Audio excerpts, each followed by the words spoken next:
From the Tennessee Valley Weather Channel, this is a severe weather alert.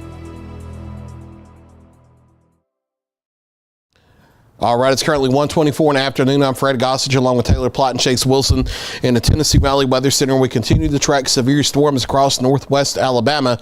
There's some heavy thunderstorms up in the southern middle Tennessee as well, but they are below severe limits. We're coming back on here because we have our suspicious broad rotation over northwest Alabama coming across the Shoals Metro. I don't see imminent signs of a tornado, but I just want to be here live for a little while in case something does try to spin up at a moment's notice. Since it's in such a populated area, I just want to be on here as a safety precaution just in case something tries to happen. I don't see imminent signs of this yet. We're just playing it safe, just in case. But we have our comma head echo coming across the Florence area, and I would be concerned about damaging straight line winds, so we'll watch to see if a spin up tries to tighten as far south as Muscle Shoals, Sheffield, Tuscumbia, the Lakeview community up into Florence proper itself. And then that's going to be shifting eastward out here across Nitrate City, Ford City, into the Killen area, Aqua Vista, Center Star, and the Bethel area over the next 10 to 15 minutes. The problem is, yes, we see the feature on radar, but the radar beam is about 5,000 to 5,500 feet above the ground at the lowest here from the Columbus Air Force Base radar. What happens, the radar beam goes out, and that's from Greenwood Springs, Mississippi. It goes out in a straight line. The farther away from it you are, the earth curves under that. So the farther out you are, the higher and higher the radar beam is. We can't see what's happening at the ground level below 5,000 to 5,500 feet on radar. So we have to play things a little more cautiously here. That's when about we have 5,300. Yeah. So, I mean, you're looking up there. That's not necessarily what's happening at the ground, but we don't know what is. So we have to play things a little safely here. So the potential for damaging straight line winds, and we'll watch to see if a circulation tries to tighten.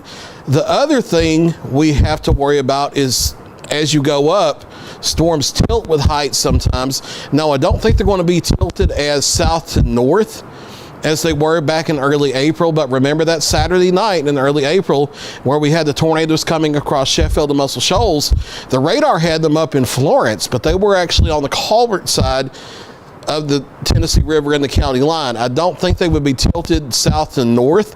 I think thunderstorms would be tilted west to east, but you kind of have to give a little extra leadway here. So the best thing to do in the Quad Cities area and then eastward is be inside away from windows until the storms pass. Now we'll back out the radar and go to reflectivity here.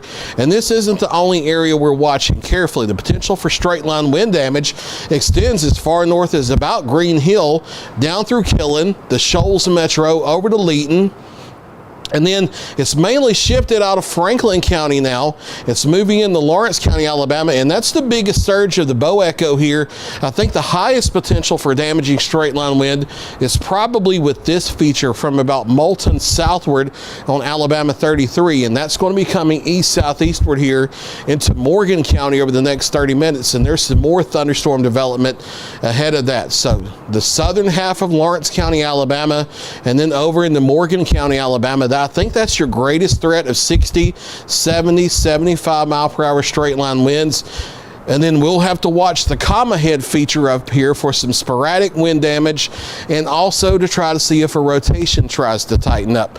Now you go a little farther northward here on the radar over across the line in the southern middle Tennessee, and there's a ton of heavy rain up and down through Lawrence County, Tennessee. There's some vivid lightning from time to time. We've seen some 20, 30, maybe 40 mile per hour wind gusts, but these storms are substantially below severe limits.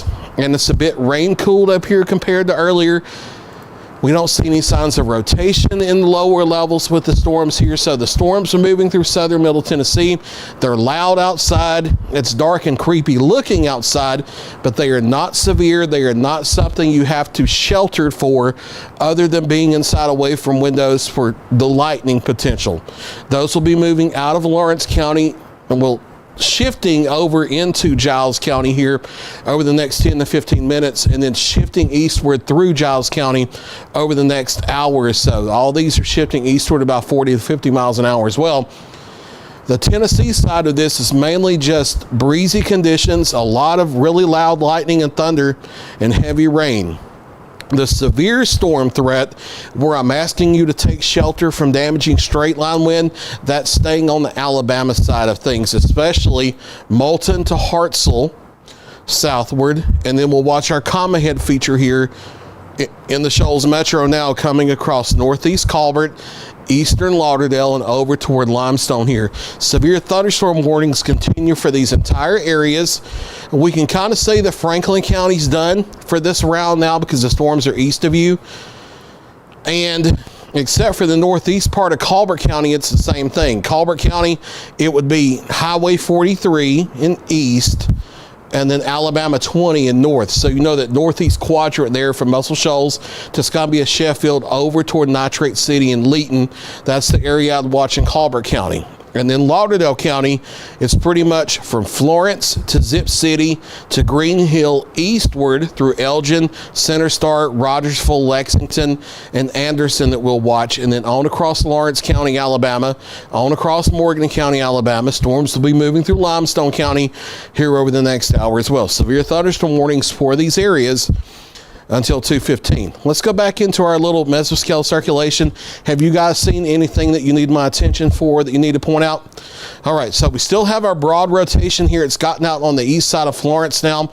You can see the broad rotation east of the Cox Creek Parkway area. This is over here just to the east of Veterans Park, over here just to the east of the Marriott. That's moving off to the east, getting over into the river communities here. You have places like Alabama Shores, over toward Aqua Vista. You have some of the subdivisions just on the south side of Killen, on the south side of Highway 72. That's where the broad circulation is going. We'll flip back over to GWX and see what it looks like from that angle.